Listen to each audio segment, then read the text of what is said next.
La Fórmula 1 se prepara para una de las mayores revoluciones de su historia con el reglamento de 2026.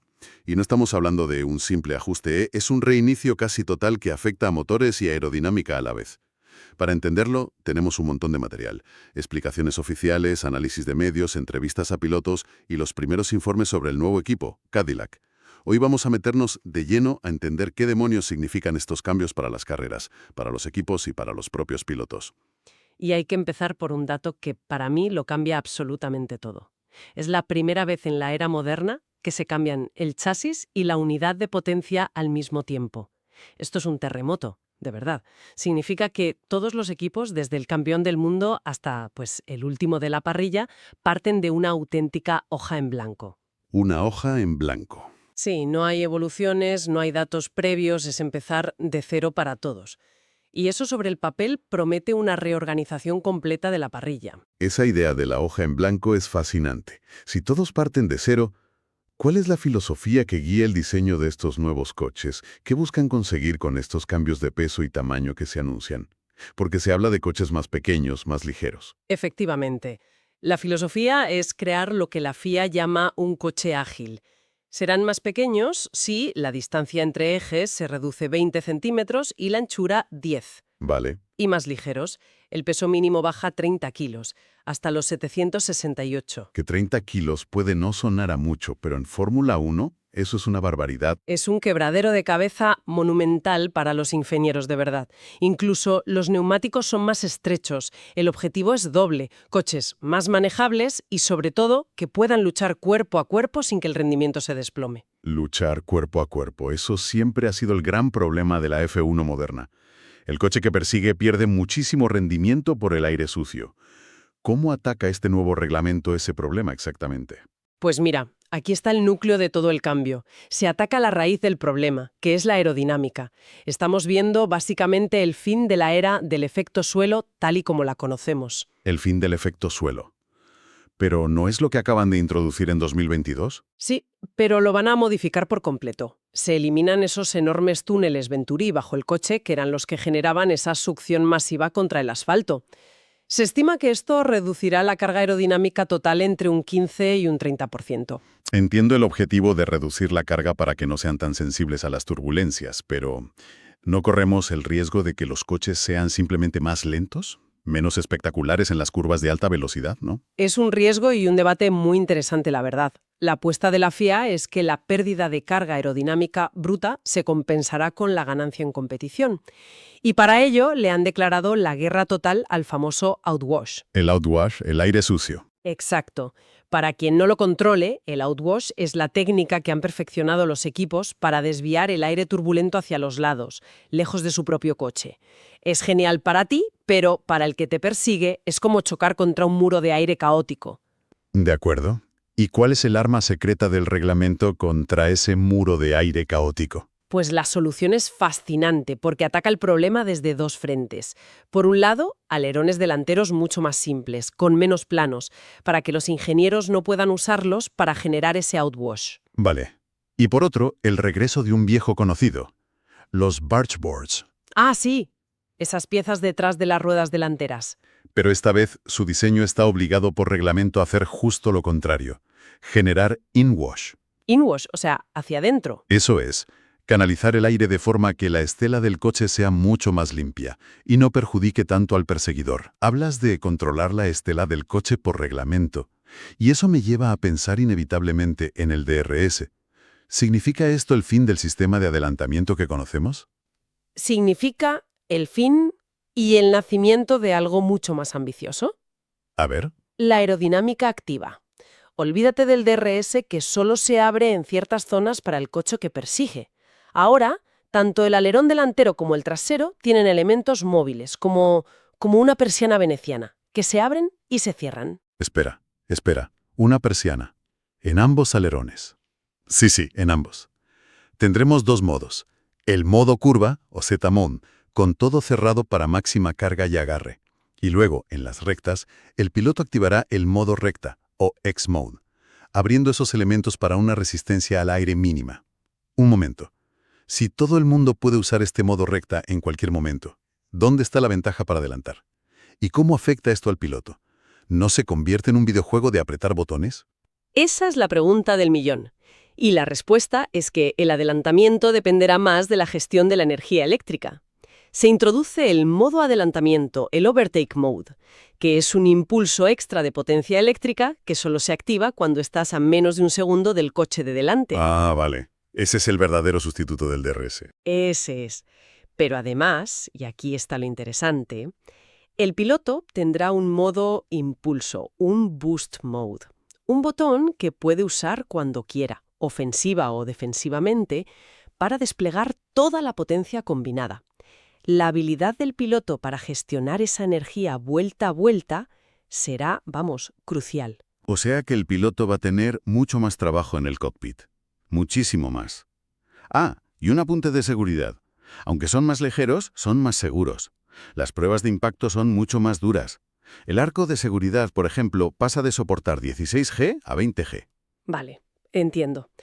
En este contexto de reinicio total de hoja en blanco para todos, llega un nuevo contendiente por primera vez desde 2016, Cadillac. La presentación ha sido a lo grande. Anuncio en la Super Bowl, coche en Times Square. General Motors parece que va con todo. Pero ¿cómo de grande es el reto de empezar desde la nada? El reto es sencillamente colosal. Hay una cita de Bernie Collins, la exingeniera de McLaren y Aston Martin, que lo resume perfectamente. Lo de Cadillac va a ser una lucha. Uf. Y para ilustrarlo, cuenta una anécdota brutal de cuando Haas llegó en 2016. Recuerda ver a los ingenieros de Haas saliendo del circuito de madrugada solo para ir al hotel a ducharse y volver inmediatamente a trabajar. ¡Qué barbaridad! Describe el dolor físico y mental que supone poner un coche nuevo en parrilla. Su conclusión es muy directa. Que el coche de Cadillac llegue a la parrilla de Australia ya será una victoria. Suena casi imposible. Pero he leído a gente como Simone Resta, de Mercedes, que advierte que no hay que subestimarlos. ¿Qué tienen a su favor para no ser un Haas 2.0 y quedarse en el fondo de la parrilla durante años? Tienen varios ases en la manga. Como dice Resta, están invirtiendo muchísimo y contratando a gente de mucho nivel. Pero la clave es que han mitigado el mayor riesgo de todos, la unidad de potencia. Usarán un motor Ferrari, lo que les quita de encima el 80% del dolor de cabeza de un equipo nuevo.